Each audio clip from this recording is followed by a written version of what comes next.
ரயில்வேயில் தமிழர்கள் தடம் பதிப்போம் உங்களுடன் தமிழா ஐஏஎஸ் அகாடமி. ஆர்ஆர்பி தேர்வுகள் 2024 2025 தேர்வுகளுக்கான கொஸ்டின் பார்க்குறோம். இந்த சயின்ஸ் ஜிகே அண்ட் நடப்பு நிகழ்வுகள், அதாவது 2024 ஏஎல்பி சிபிடி 1ல 25 நவம்பர் 25 தேர்ட் ஷிஃப்ட் கொஸ்டின் தான் நம்ம வந்து இப்போ டிஸ்கஷன் பண்ண போகிறோம். இந்த வீடியோ ஸ்கிப் பண்ணாம பாருங்க. இந்த பேட்டர்ல தான் அடுத்து வரக்கூடிய தேர்வுகளுக்கு கொஸ்டின்ஸ் நமக்கு இடம்பெற போகுது. ஓகேங்களா? இப்போ நான் பார்க்கக்கூடியது 25 third shift ALP CBT 1 question science and GK current affairs. Okay, வீடியோக்குள்ள போகலாமா?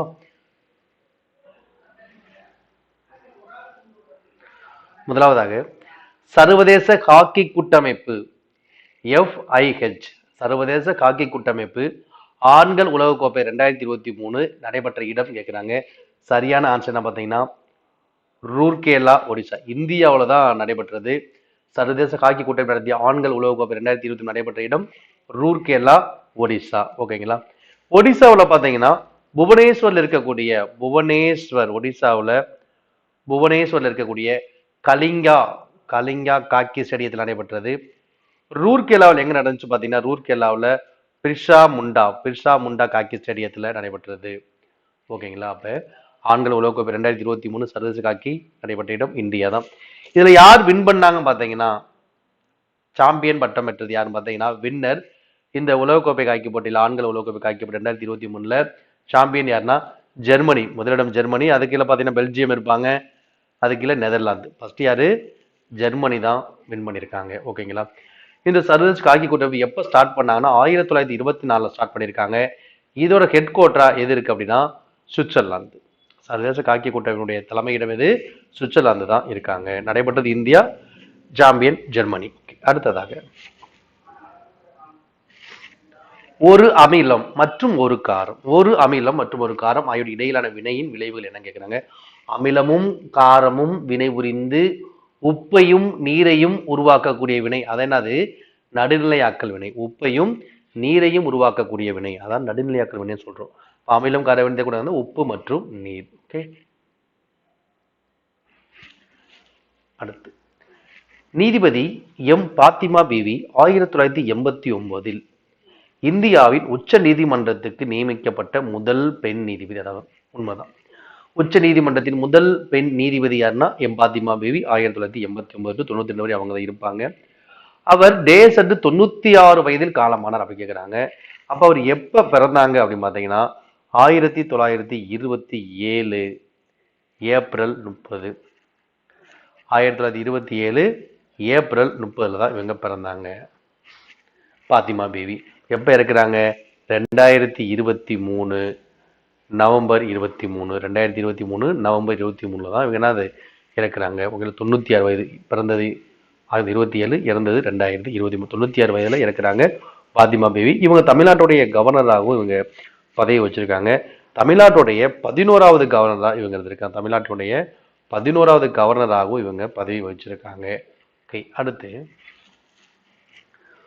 கார்பன் அதனுடைய அனைத்து புற வேற்றுமை வடிவங்களிலும் ஆக்சிஜனில் இருந்து டேஸை கொடுக்கும் அப்படின்னா கார்பன் அனைத்து புற வேற்றுமை வடிவங்கள் ஆக்சிஜனில் எரிந்து அது கொடுக்கக்கூடியது கார்பன் டை ஆக்சைடு. அது கார்பன் டை ஆக்சைடு தான் கொடுக்குது. ஓகே,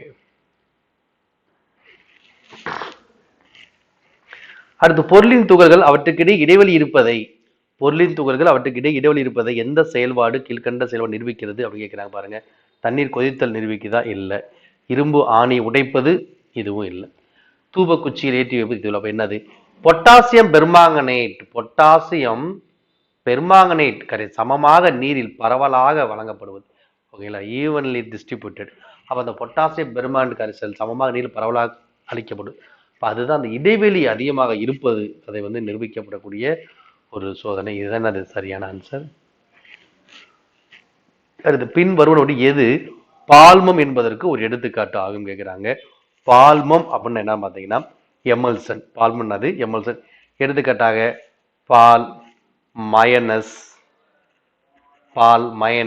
கிரீம், இந்த மூக பேஸ்ட் கிரீம் சொல்ற மாதிரி இதெல்லாம் பால்மத்துக்கு எடுத்துக்காட்டு, எமல்சனுக்கு எடுத்துக்காட்டு. அப்ப இந்த நுரைக்கு என்னென்ன எடுத்துக்காட்டு வரும் பார்த்தீங்கன்னா சேவிங் கிரீம், சோடா நீர், இதெல்லாம் நுரை என்ற வகைக்கு எடுத்துக்காட்டு.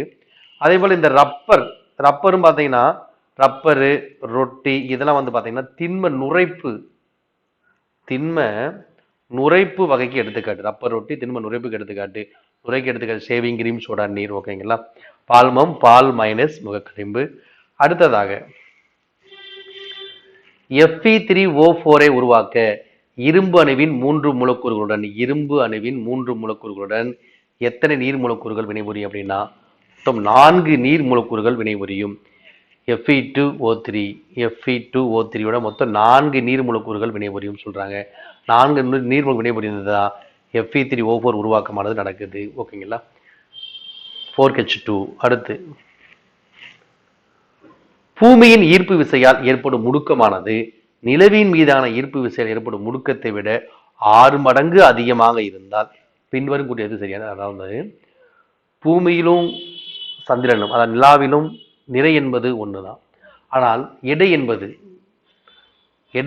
மாறுபடும். ஓகேங்களா? அது வந்து என்ன சொல்றாங்க, பூமியின் ஈர்ப்பு விசை முடுக்கமானது நிலவின் மீதான ஈர்ப்பு விசை முடுக்கத்தை விட 6 மடங்கு அதிகமாக இருந்தால் பின்வரும் எது சரியானது. 4 ஆப்ஷன்ஸ் கொடுத்துருக்காங்க பாருங்க.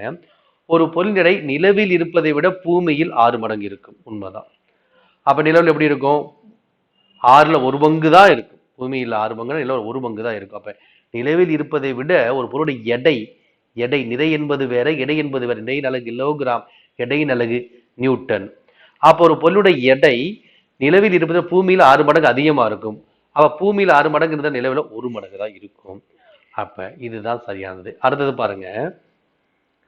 ஒரு பொருளின் எடை நிலவில் இருப்பதை விட பூமி 2 மடங்கு அதிகமாக இருக்கும். இது தவறு. ஒரு பொருளின் எடையை பூமியில் ஒரு சந்திரனில் அளக்கும் ஒரே அளவாக இருக்காது. எடை ஒரே அளவாக இருக்காது. நிறைதான் ஒரே அளவாக இருக்கும். ஒரு பொருள் எடை பூமியில் இருப்பது நிலவில் 6 மடங்கு அதிகம். நிலவில் 6 மடங்கு இருக்காது. பூமியில் தான் 6 மடங்கு இருக்கும். ஓகேங்களா? அப்ப இதுவும் தவறு. ஆப்ஷன் ஏதானது அது சரியானது. ஓகேங்களா? அடுத்து ஒரு சுற்றுச்சூழல் அமைப்பின் எந்த உயிரியல் கூறு அதிக எண்ணிக்கையில் உள்ளது? ஒரு சுற்றுச்சூழல் அமைப்புல எந்த உயிரியல் கூறு அதிக எண்ணிக்கை கேட்கிறாங்க. ஃபர்ஸ்ட் தயாரிப்பாளர்கள், அதாவது தமக்கு தேவையான உணவை தானே தயாரித்துக் கொள்வது தயாரிப்பாளர்கள். அதுக்கப்புறம் யார் வருவான்னு பார்த்தீங்கன்னா முதல் நிலை நுகர்வோர் கன்சியூமர். தமக்கு தேவையான தானே தயாரித்துக் கொள்ளக்கூடியவங்க தயாரிப்பாளர்கள், தன்னூட்ட உற்பத்தியாளர்கள் சொல்லுவாங்க. அதுக்கப்புறம் இந்த தாவரங்களை, பசுந்தாவரங்கள் தான் தயாரிப்பாளர்கள். தாவரங்களை உணவாக கொள்ளக்கூடிய அந்த மண்புழு, இந்த மாதிரி பூச்சி இனங்கள், இதெல்லாம் வந்து தாவர உணவாக கொள்ளக்கூடியவை ஃபர்ஸ்ட் கன்சியூமர், முதல் நிலை நுகர்வோர். இந்த முதலில் நுகர்வோர்களை சிறிய பூச்சிகளை உணவாக கொள்ளக்கூடிய சிறிய மாமிச உண்ணிகள் செகண்ட் ஸ்டேஜ், 2ஆம் நிலை நுகர்வோர். இந்த சிறிய மாமிச உண்ணிகளை விலங்குகளை உணவாக கொள்ளக்கூடியது வலுப்பற்ற விலங்குகள் தேர்ட் ஸ்டேஜ். அப்ப இப்படிதான் இருக்கும். ஓகேங்களா? இதுல எதுல அதிகமாக உயிரியல் கூறி இருக்கும்? அதே தேர்ட் ஸ்டேஜ். மனிதனும் இந்த தேர்ட் ஸ்டேஜ்ல தான் இருக்காங்க. அப்ப என்னது ஆப்ஷன் சி, 3ஆம் நிலை நுகர்வோர் தான். தயாரிப்பாளர் தாவரங்கள், தாவர உணவாக்குள்ள முதல் நுகர்வோர், முதல் நுகர்வை உணவாக்குள்ள 2ஆம் நிலை நுகர்வோர், 2ஆம் நிலை நுகர்வோர் மாமிச உண்ணிகள், சிறிய மாமிச அளவில் சிறியவை.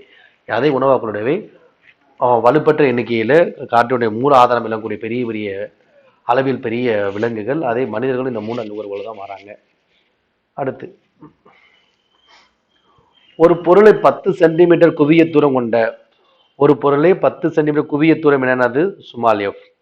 போக்கல் லென்த் குவிய தூரம் கொண்ட ஒரு குழியாடிக்கு முன் வைத்தால் அந்த ஆடிக்கு முன்னால் 20 சென்டிமீட்டர் தூரத்துல ஒரு மெய்பிம்பம் உருவாகிறது எனில் இங்கு பொருள் வைக்கப்பட்ட தூரம் எவ்வளவு அப்படின்னு கேட்குறாங்க. ஓகேங்களா? அப்ப இந்த மாதிரி நம்ம கணக்கு வந்து இந்த அதிகமாக லைட் பாடத்தில் தான் கேட்குறாங்க. இங்க என்ன ஆப்ஷன்ஸ் கொடுத்துருக்காங்கன்னா 10 சென்டிமீட்டர் குவிய தூரம் கொண்ட ஒரு குழியாடி,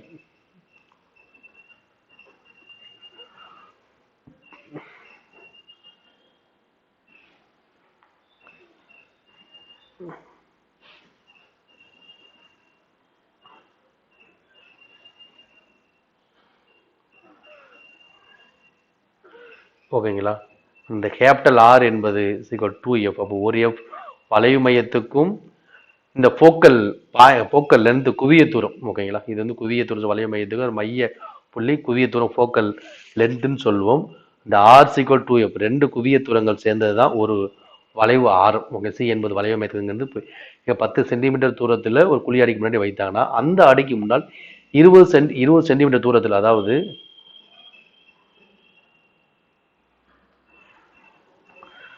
20 சென்டிமீட்டர் மெய்ப்போம் எங்க வருவாங்க? -20 சென்டிமீட்டர். இந்த மாதிரி கணக்கு நம்ம டீட்டெயிலாக இயற்பியல் கணக்கு டாபிக்ல நம்ம பார்க்கலாம்.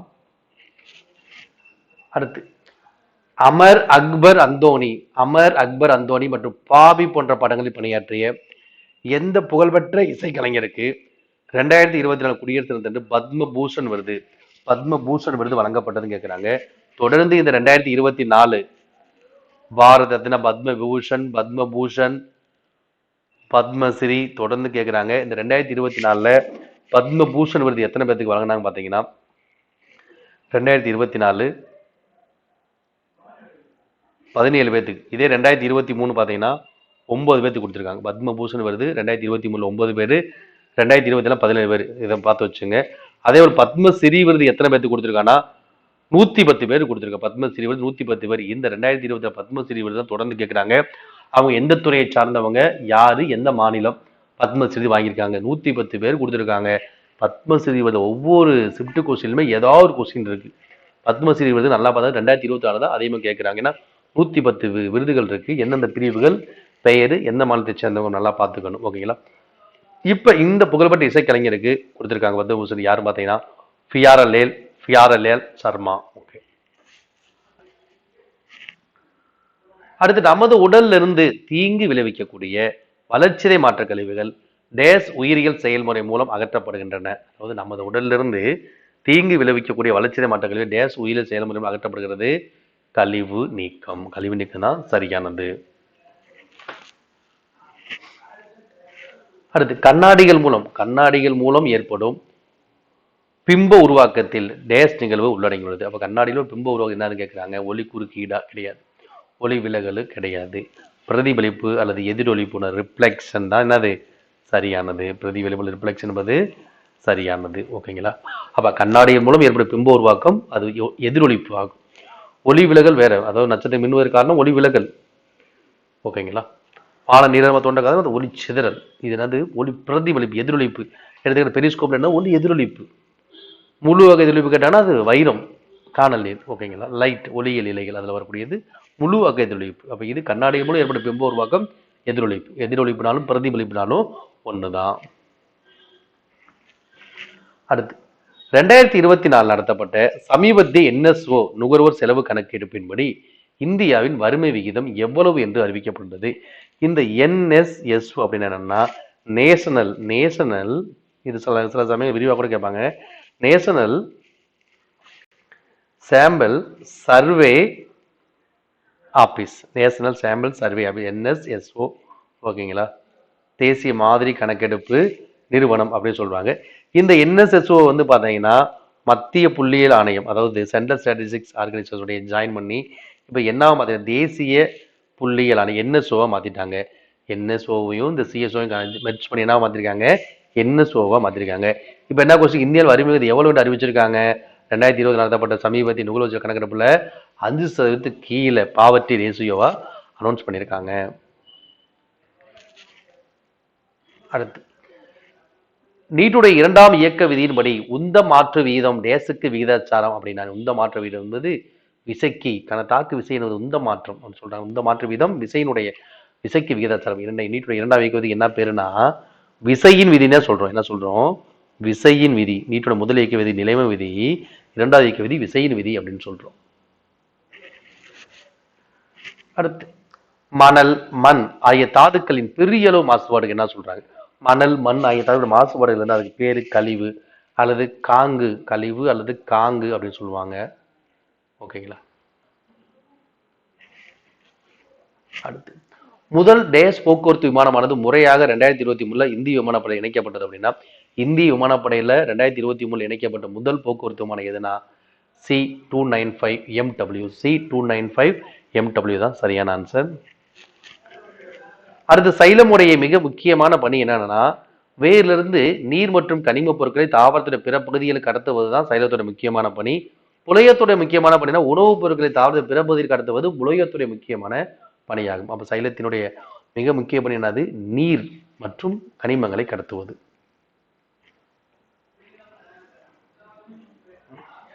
அடுத்து 5 மீட்டர் பை வினாடி, மீட்டர் பர் செகண்ட் என்ற சீரான வேகத்தில் நகரும் 2 கிலோகிராம் நிறை கொண்ட ஒரு பொருள் இயக்காட்டு என்ன கேட்கிறாங்க. இங்க பாருங்க, ஈஸி தான். 5 மீட்டர் பை வினாடி என்ற சீரான வேகம் நிறை 2 கிலோகிராம். அப்ப இயக்க ஆற்றல் என்னது? இயக்க ஆற்றல் அதுக்கான formula of ME square. Of நிறை எவ்வளவு கொடுத்துருக்கு? எம் என்பது மாஸ், நிறை 2 கிலோகிராம்.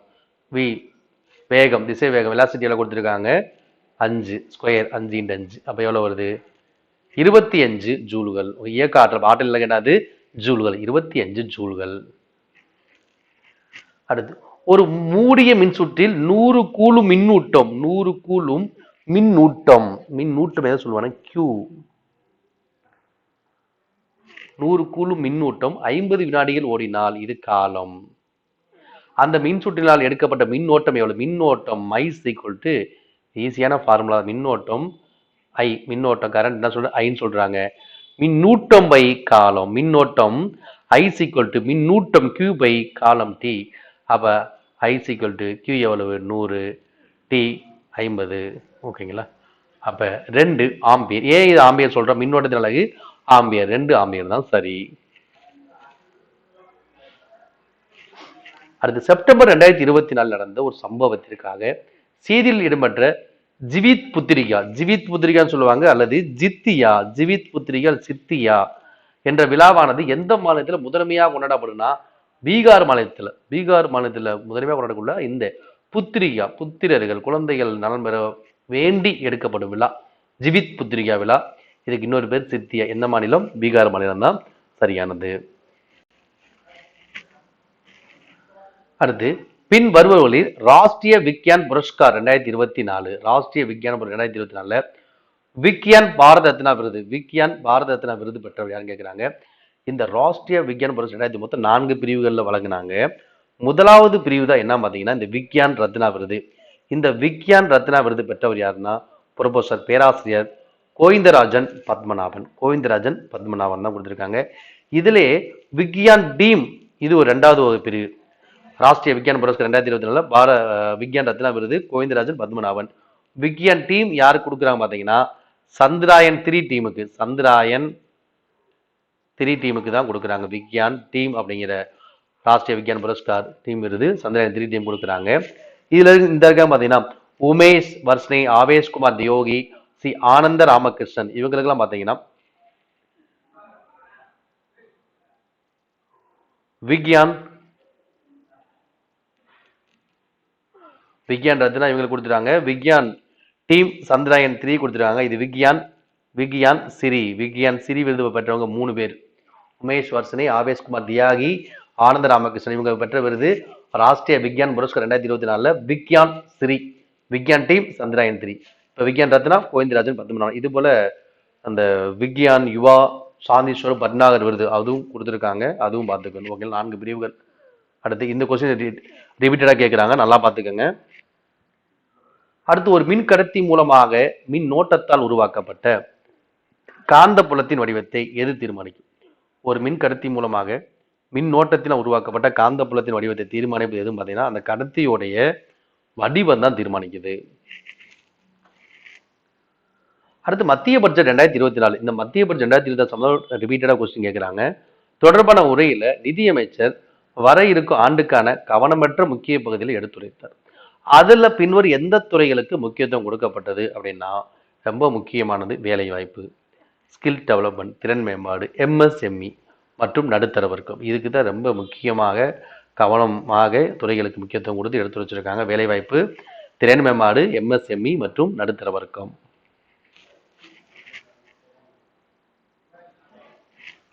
அடுத்து எந்த செல் அதன் வடிவத்தை மாற்றும் அப்படி கேட்குறாங்க. இப்போ நரம்பு செல் நம்ம மனித உடலில் காணப்படும் செல்லுகள்ல மிக நீளமான செல் கேட்டாங்கன்னா நரம்பு செல் அல்லது நியூரான். மிக பெரிய செல் கேட்டாங்கன்னா கருமுட்டை. அப்ப செல் அதன் வடிவத்தை மாற்ற முடியாது அமீபா தான். போலிக்கால் சூடோபோடியன்னு சொல்ல போலிக்கால் மூலம் தன் வடிவத்தை மாற்றிக்கொண்டே இருக்கும். ஓகேங்களா? அடுத்து every trait in organism influenced by which of the following. ஓகேங்களா? அது ஆர்கனிசம் இன்ஃப்ளூயன்ஸ் பண்ணக்கூடிய பின்னோடு எது சரியானது அப்படி கேட்குறாங்க. சரியான இந்த மோர்ஃபை பேடர்னல் டிஎன்ஏ தென் மேடர்னல் டிஎன்ஏ. இந்த மோர்ஃபை பேடர்னல் டிஎன்ஏ தென் மேடர்னல் டிஎன்ஏ. உங்களுக்கு இதுதான் அது சரியான ஆன்சர்.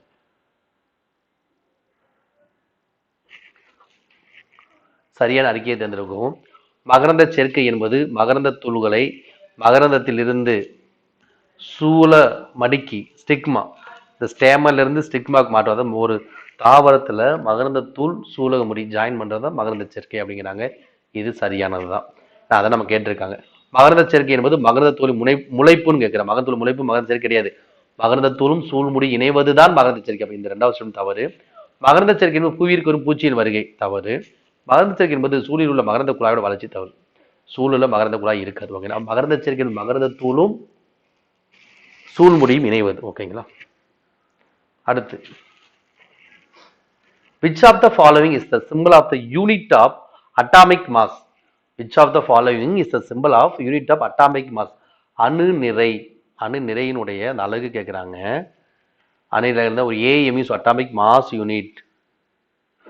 இது எந்த சிம்பல் குறியீடு குறிப்பிட U என்ற குறியீடால் குறிக்கப்படுகிறது. ஏற்கனவே சொல்லி U என்ற குறியீடால் குறிக்கப்படும் அட்டாமிக் மாஸ் அணு நிறை. எந்த இந்திய நகரம் 2023 மிக அதிக PM 2.5 அளவை பதிவு செய்தது? இதனால் இது உலகளவில் மிகவும் மாசுபட்ட பெருநகர பகுதி எதுன்னு பார்த்தீங்கன்னா பெகுசராய். என்னது?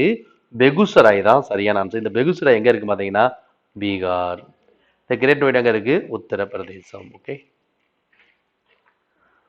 ஆகஸ்ட் 2022 நிலவரப்படி இந்தியாவின் மிக இளைய வயதில் ஒலிம்பிக் பதக்கம் வென்றவர் யார் பார்த்தீங்கன்னா சரியா அமன் ஷெகராவத். இவர் பார்த்தீங்கன்னா ஒலிம்பிக்ல வெண்கலம் பதக்கம் வாங்கியிருக்காரு.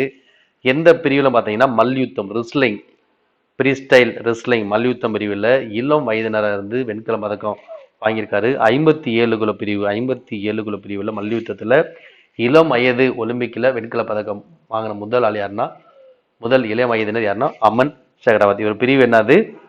மல்யுத்தம். ஒலிம்பிக்கில் இளம் வயதில் பதக்கம் வென்றவர் அமன் ஷெகராவத்.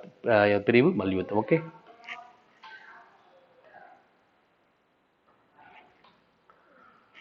ஓகே, கண்டிப்பாக இந்த வீடியோ உங்களுக்கு ஹெல்ப்ஃபுல்லாக இருந்திருக்கும். நண்பர்களுக்கு ஷேர் பண்ணுங்கள். அடுத்து தொடர்ந்து ALV சிபிடியோட தொடர்ந்து அடுத்த சிபிடியோட தொடர்ந்து பார்க்க போகிறோம். ஓகேங்களா. தேங்க்யூ. இதோட PDF நம்ம தமிழ் IAS டெலிகிராம் சேனல் இருக்குது, நீங்கள் டவுன்லோட் பண்ணிக்கலாம். Okay, thank you.